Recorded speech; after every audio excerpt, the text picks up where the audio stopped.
Hello दोस्तों, तो आज हम देखने वाले हैं जो हमारा सीजीपीएससी प्रीलिम्स का एग्ज़ाम हुआ था उसके सारे आंसर्स जो है सेट सी के सारे आंसर्स आज हम देखने वाले हैं। फटाफट आप मेरे साथ मैचिंग करते हुए जाएंगे। बहुत ज़्यादा लंबा वीडियो नहीं होगा ये एक शॉर्ट वीडियो रहेगा कि आपके फटाफट आंसर्स मैच हो जाए इस तरह से। तो देखिए, सबसे फर्स्ट क्वेश्चन जो आपका पूछा गया था वो पूछा गया था कि निम्नलिखित में से किस वर्ष भारतीय रुपये का अवमूल्यन नहीं किया गया था। तो 1998 में जूते हुए खेत के साक्ष्य कहाँ से मिले हैं? कालीबंगन में। इसके अलावा आपका नेक्स्ट क्वेश्चन था कि भारत के आंतरिक प्रवसन, तो इसमें 4 आपके कूट वाले थे, तो इसका ऑप्शन रहेगा ऑप्शन नंबर सी रहेगा भाई। ठीक है, नेक्स्ट हम देख रहे हैं निम्नलिखित में से कौन सी समिति राजकोष से उत्तरदायित्व एवं बजट प्रबंधन के लिए 2003 में संशोधन के लिए गठित की गई थी? तो ये जो आपका रहने वाला है एन के सिंह समिति रहेगा। और नेक्स्ट हम बढ़ेंगे अपने अगले क्वेश्चन की तरफ। तो क्वेश्चन नंबर 5 आपका रहेगा इब्न बतूता। तो इब्न बतूता जो क्वेश्चन रहेगा इसका आंसर रहेगा रेहला। फिर नेक्स्ट केंद्रीय बजट 2025-26 से आपका जो क्वेश्चन था उसका आपका आंसर रहेगा ऑप्शन नंबर डी 2 4 3 1। इसके अलावा हम आ जाते हैं क्वेश्चन नंबर 7 में। तो क्वेश्चन नंबर 7 का जो आपका आंसर रहने वाला है पृथ्वी का मॉडल जिसे कागज की एक सपाट सीट पर, तो इसका आंसर रहेगा पैमाना पृथ्वी मॉडल। फिर हम आते हैं क्वेश्चन नंबर 8 पर। क्वेश्चन नंबर 8 में जो आपका आंसर रहेगा वो रहेगा नाड़ी, नाड़ी को बोला जाता है। इसके अलावा क्वेश्चन नंबर 9 पर हम आते हैं निम्नलिखित ग्रंथों में से पाली भाषा का ग्रंथ किसे कहा गया है? तो ये आपका कहा गया मिलिंद पन्हा का। ठीक है भाई, इसके अलावा हम चलते हैं क्वेश्चन नंबर 10 की तरफ। 10 में जो आपका राइट आंसर हो जाएगा वो हो जाएगा option number D. Question number 11 की तरफ अगर हम मूव करें तो यहाँ पे जो आपका रहेगा ये आपका बोला गया था सरदार सरोवर बांध के अंतर्गत जन संसाधनों का लाभार्थी नहीं है, तो इसका आंसर रहेगा पंजाब रहेगा। फिर स्वर्णिम चतुर्भुज, बहुत ही इजी क्वेश्चन किया गया था, ये आप लोग शुरू से पढ़ते हुए आएंगे। दिल्ली मुंबई चेन्नई कोलकाता इसका आंसर हो जाएगा। इसके बाद हम बढ़ते हैं नेक्स्ट क्वेश्चन की तरफ, क्वेश्चन नंबर 13। तो क्वेश्चन नंबर 13 की अगर हम बात करें तो इसका जो राइट आंसर हो जाएगा वो रहेगा अनुपलब्धि। ठीक है भाई, इसके बाद क्वेश्चन नंबर 14 की तरफ अगर हम बढ़े तो नीति आयोग द्वारा था। नीति आयोग के आज काफ़ी सारे क्वेश्चन आए हुए थे, बहुत ही ज़्यादा इंपॉर्टेंट रहने वाला है शायद आने वाले एग्जाम्स में आपके लिए नीति आयोग, और इसका आंसर हो जाएगा ऑप्शन नंबर ए 1 और 2। ठीक है, नेक्स्ट हम बढ़ेंगे क्वेश्चन नंबर 15 की तरफ। तो प्राचीन भारत में 7वीं शताब्दी ईसा पूर्व किस महाजनपद में सरयू नदी के तट पर अयोध्या नगर अवस्थित था? तो कोसला रहेगा ये। ठीक है, कोसला रहेगा इसका आंसर। नेक्स्ट हम बढ़ेंगे अपने अगले क्वेश्चन की तरफ। तो इसका आंसर हो जाएगा ऑप्शन नंबर डी आपका 312 हो जाएगा क्वेश्चन नंबर 16 का आंसर। 17 पे अगर हम चलते हैं तो यहाँ पे जो था वो 25 करोड़ की सीमा निर्धारित की गई थी। इसके अलावा क्वेश्चन नंबर 18 में रहेगा नागार्जुन। क्वेश्चन नंबर 19 में आपका रहेगा आर्टिकल 222। बहुत ही अच्छा क्वेश्चन था ये। आर्टिकल से आज 4 क्वेश्चन हमें देखने को मिले हैं, 3 से 4 क्वेश्चन। सॉर्टर रोग क्या रहेगा? तो ये बैक्टीरिया के कारण होता है। इसके अलावा क्वेश्चन नंबर 21 की तरफ पढ़े तो ये बहुत ही ज़्यादा इंपॉर्टेंट हो जाता है, कहीं पे इसकी लंबाई भी पूछी जाती है, और ये आपका आंसर रहने वाला है पीर पंजाल पर्वतमाला। क्वेश्चन नंबर अगर हम बढ़ते हैं 22 की तरफ, तो 22 का जो आंसर हो जाएगा आपका ये रहेगा तिलक मंजरी नामक ग्रंथ के रचनाकार कौन है? तो ये रहेगा धनपाल।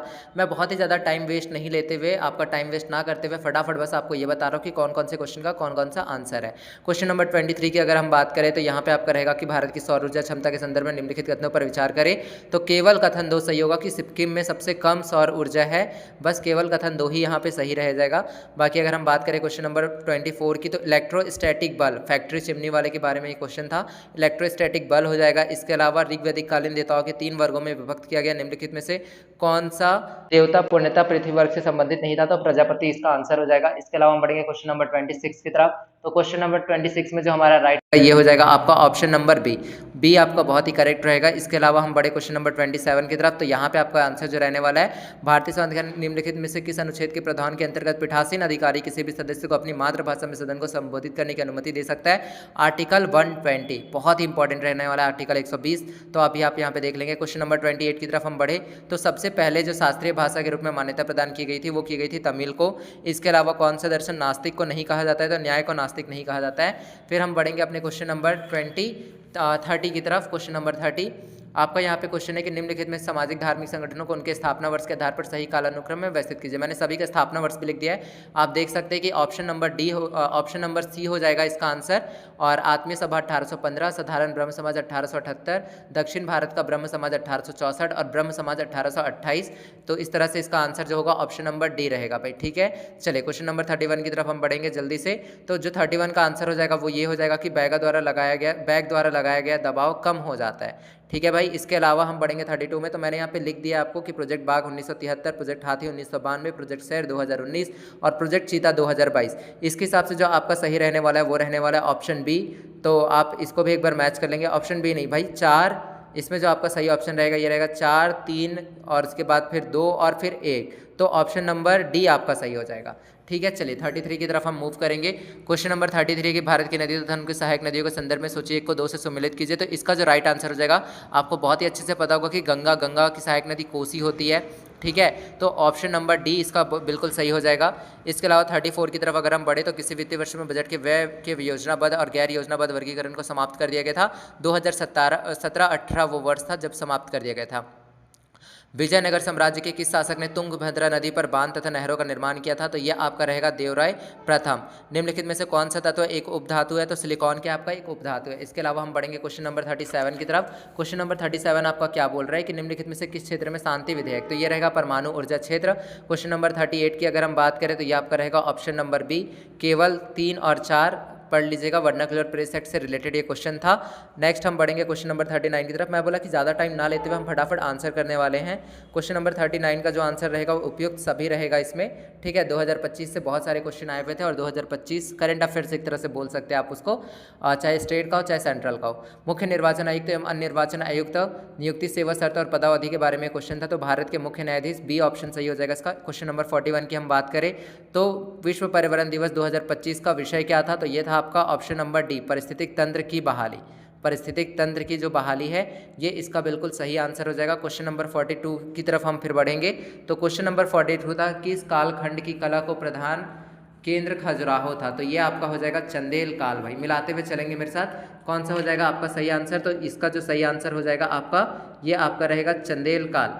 ठीक है, चंदेल काल सही आंसर हो जाएगा। क्वेश्चन नंबर 43 की बात करें तो निम्न में से किस ग्रंथ में? तो विनय पिटक होगा इसका आंसर। क्या हो जाएगा? विनय पिटक। ठीक है भाई, इसके बाद हम बढ़ेंगे क्वेश्चन नंबर 44 की तरफ। तो 44 आपका क्वेश्चन था कि किसान की आय दुगनी करने संबंधी के अध्यक्ष कौन थे? तो ये आपके थे अशोक दलवाई, अशोक दलवाई। इसके बाद हम बढ़ेंगे क्वेश्चन नंबर 45 की तरफ। तो यहाँ पे आपका रहेगा आर्टिकल 300A। ठीक है, इसके बाद फिर हम बढ़ेंगे क्वेश्चन नंबर 46, सर चार्ल्स लॉयस, जो यहाँ पे थे सर चार्ल्स लॉयल थे।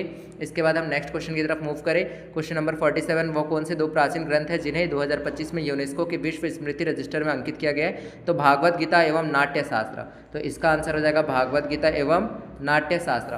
क्वेश्चन नंबर 48 की अगर हम बात करें तो खाद्य श्रृंखला के विभिन्न पोषी स्तरों में ऊर्जा का बायो एनर्जेटिक्स बोला जाता है। क्या? Bio energetics. इसके बाद हम नेक्स्ट चलेंगे, दार्जिलिंग चाय रहेगा आपका इसका आंसर, दार्जिलिंग चाय। सभी सेट वाले अपने क्वेश्चन को मैच कर लेंगे। नेक्स्ट हम बढ़ते हैं, तो इसका आपका रहने वाला क्वेश्चन नंबर 15 29 श्रम कानूनों के बारे में था और इसका आंसर रहेगा आपका ऑप्शन नंबर सी। ठीक है भाई, नेक्स्ट हम बढ़ेंगे अपने अगले क्वेश्चन की तरफ। ऑप्शन नंबर सी इसका आंसर रहेगा।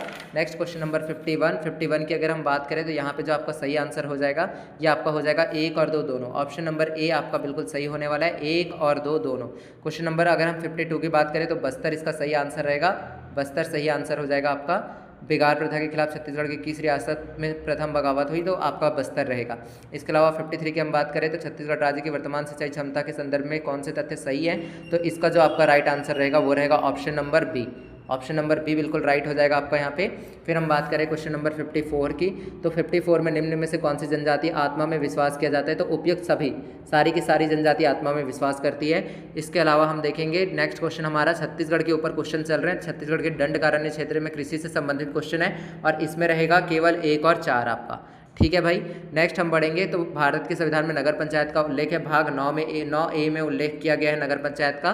फिर हम बढ़ेंगे क्वेश्चन नंबर 57, खुरिया पठार में सबसे ऊंची चोटी है, तेंदू पाट हो जाएगा। क्या हो जाएगा सबसे ऊंची चोटी? तेंदू पाट हो जाएगा। हम बढ़ते हैं अपने अगले क्वेश्चन की तरफ। क्वेश्चन नंबर 58 में घोटुल के सामूहिक मनोरंजन गीत है हुल्की पाटा। हुल्की पाटा है, अगर आपने पढ़ा होगा जनजाति के बारे में तो वहाँ से आपको ये क्वेश्चन मिल जाएगा।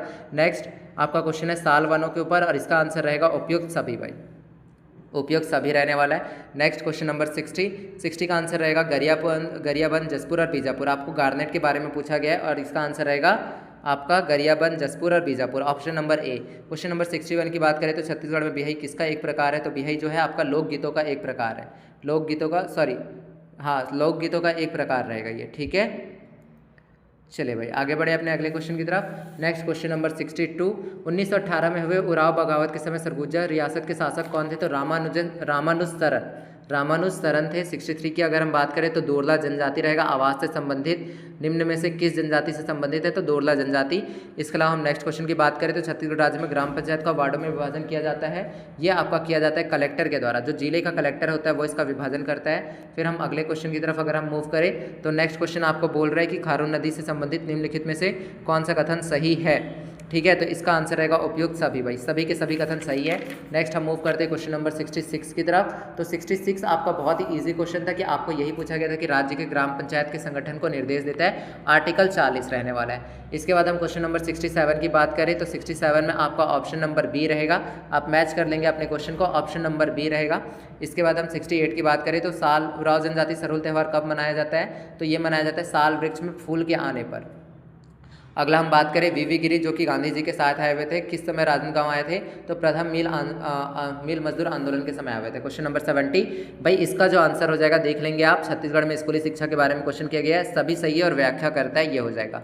नेक्स्ट धर्मेश। नेक्स्ट अगर हम बात करें तो हमें क्वेश्चन कर रहे हैं कि धर्मेश किस जनजाति के प्रमुख देवता हैं, तो धर्मेश जो रहेंगे आपके उराव जनजाति के प्रमुख देवता रहेंगे। इसके बाद हम बात करते हैं 72 की, खूब परिश्रम करने के लिए सही मुहावरा चुने, तो बहुत ही अच्छा मुहावरा पूछा गया था जो कि आंसर था पनही टोरना। इसके बाद हम बढ़ेंगे अपने अगले क्वेश्चन की तरफ 73। पीएम कुसुम योजना के संदर्भ में निम्नलिखित में से कौन से कथन सही है, तो आपका रहेगा 3 और 4। जो कथन 3 और 4 है दोनों ही सही थे इसमें। ठीक है भाई, इसके बाद क्वेश्चन नंबर 74 की तरफ अगर हम बढ़े तो उपयुक्त सभी हो जाएगा इसका आंसर। सेट सी है ये, सेट सी वाले मिलाते हुए चलेंगे। क्वेश्चन नंबर 75 आप देख सकते हैं, छत्तीसगढ़ के औद्योगिक विकास नीति के बारे में पूछा गया है और इसमें आपका रहेगा केवल 1, 3 और 4। भाई आगे हम बढ़ेंगे अपने अगले क्वेश्चन की तरफ, तो इसका आंसर हो जाएगा 76 का आपका ऑप्शन नंबर बी हो जाएगा। ठीक है, आगे बढ़ेंगे हम अपने अगले क्वेश्चन की तरफ। पंचायत उपबंध अधिनियम 1996 के अनुसार ग्राम में साधारणतः शामिल होगा, तो 1, 2 और 4, ऑप्शन नंबर बी। 78 की अगर हम बात करें तो छत्तीसगढ़ राज्य के बजट 2025-26 में पीएम के बारे में बात किया गया था, तो 3,500 करोड़ और 1850 करोड़ सही आंसर हो जाएगा यहाँ पे। ठीक है, 3500 करोड़ और 1850 crore, option number D. Imperial hotel इसका आंसर रहेगा, इम्पीरियल होटल। इसके अलावा आप इसमें जो आंसर रहेगा ये रहेगा आपका 1, 2 और 3 भाई। ठीक है, क्वेश्चन नंबर अगर हम बात कर ले 81 की, तो क्वेश्चन नंबर 81 में मुख्यमंत्री आवास अमृत योजना के बारे में पूछा गया था, जिसका आंसर रहेगा केवल 1 रहेगा। जो इसका आंसर रहेगा केवल 1 रहेगा, डी नहीं होगा। ठीक है, अगर 20 दुवरिया मंदिर कहाँ है पूछा जाए आपसे, तो ताला गांव में है। इसके अलावा अगर आपसे पूछा जाए कि एक व्यक्ति सर्वसृजन विषय का संबंध है, भारत रंग महोत्सव 2025। फिर आपसे नेक्स्ट पूछा जाए कि छत्तीसगढ़ राज्य में वर्ष 2024 की स्थिति में बिजली का उपयोग की स्थापित क्षमता मेगावाट में कितनी थी, तो 2978.70। इसके अलावा हम आगे बढ़ेंगे। नेक्स्ट क्वेश्चन नंबर 85 में जो आपका आंसर हो जाएगा, छत्तीसगढ़ में मराठा शासनकाल के बारे में पूछा गया है, केवल 1 होगा इसका आंसर, केवल 1। क्वेश्चन नंबर 86 की बात करें तो जॉर्ज फॉस्टर रहेंगे, जॉर्ज फॉस्टर। ठीक है, इन्होंने ही किया था। बिम्बा जी की मृत्यु पर रतनपुर की जनता काफ़ी दुखी थी, इसका उल्लेख अपना किया था। कोटली जलप्रपात कौन सी नदी पर है, कन्हार नदी पर। कोटली जलप्रपात आपका कन्हार नदी पर है। परला भरलाई ये पंडित श्याम लाल चतुर्वेदी का बोला गया था। ठीक है, 89 क्वेश्चन नंबर 89 की तरफ अगर हम मूव करें तो यहाँ पे आपका सही आंसर होने वाला है केवल 3 और 4, केवल 3 और 4। क्वेश्चन नंबर अगर हम 90 की बात करें तो 5 दिन तक आप रह सकते हैं, अस्थायी आश्रय प्रदान करता है हमें stop centre, 1 stop centre. Pendra पठार कहाँ स्थित है, तो हसदेव लोरमी और हसदेव बेसिन के मध्य। कहाँ स्थित है, तो लोरमी और हसदेव बेसिन के मध्य। नेक्स्ट क्वेश्चन नंबर 92 में जो आपका ऑप्शन होने वाला है ये होने वाला है आपका ऑप्शन नंबर बी रहेगा भाई। ठीक है, नेक्स्ट चरका गुरु चरत जाए, करिया गुरु सुतत जाए, जनावला का उत्तर क्या है भाई, तो दिया और बाती, दिया और बाती रहने वाला इसका आंसर। अच्छे मुहावरे पूछे गए थे भाई, बहुत ही अच्छे मुहावरे पूछे गए थे। फिर नेक्स्ट क्वेश्चन आपका रहने वाला निम्नलिखित कथनों पर विचार करें, तो इसका आपका रहेगा 1 और 2 दोनों ही होने वाला है। फिर हम बढ़ते हैं क्वेश्चन नंबर 95 की तरफ। तो 95 में जो आपका राइट आंसर होने वाला है ये होने वाला है आपका ऑप्शन नंबर बी। इंद्रावती अभयारण्य के बारे में आपसे पूछा गया था, तो ऑप्शन नंबर बी आपका बहुत ही सही रहेगा, सही व्याख्या नहीं करता है। ए और आर दोनों सत्य है, लेकिन आर जो है वो ए की सही व्याख्या नहीं करता है। क्वेश्चन नंबर 96 की अगर हम बात करें तो इसमें आपका जो सही आंसर रहेगा वो रहेगा 2022 और 23 भाई। ठीक है, तो 2022-23 सही आंसर रहेगा। क्वेश्चन नंबर 97 की अगर हम बात कर ले तो 97 में जो आपका सही आंसर हो जाएगा ऑप्शन नंबर ए हो जाएगा। PMKSY के अंतर्गत स्प्रिंकलर के बारे में बात किया गया था। नेक्स्ट क्वेश्चन नंबर 98 की तरफ हम बढ़ते हैं, तो यहाँ पे आपका आंसर रहेगा तारामई। नेक्स्ट अगर हम नेक्स्ट क्वेश्चन की तरफ बढ़े तो यहाँ पे आपका रहने वाला ऑप्शन नंबर ए भाई। ठीक है, इसके बाद क्वेश्चन नंबर 100 और लास्ट क्वेश्चन आपका है। और इस क्वेश्चन का जो सही आंसर होने वाला है ये होने वाला है 1, 2 और 4 भाई, 1, 2 और 4 ये सही आंसर हो जाएगा। तो इस तरह से मैंने आपको सेट सी के सारे क्वेश्चन करा दिए हैं। आप देख सकते हैं कि बहुत ही अच्छे से मैंने सारे क्वेश्चन कराए हैं। आप भी अपने आंसर को मैच करेंगे भाई, और कुछ भी रहेगा तो कमेंट जरूर करेंगे। चलिए थैंक यू सो मच, मिलेंगे फिर हम अपने अगले वीडियो में। इसी के साथ में आपको जो हमारा सी सेट का एग्जाम होने वाला है उसका भी अभी आपको पूरा एनालिसिस करा दिया जाएगा, डिटेल एनालिसिस उसका होगा, एक एक क्वेश्चन को विद सॉल्यूशन करके मैं आपको दिखाऊंगा। तब तक के लिए जय हिंद भाई, मिलते हैं फिर अगली वीडियो में। Thank you so much. और आप कमेंट जैसा करेंगे कि जो भी क्वेश्चन में आपको डाउट रहेगा जरूर कमेंट करेंगे। Thank you.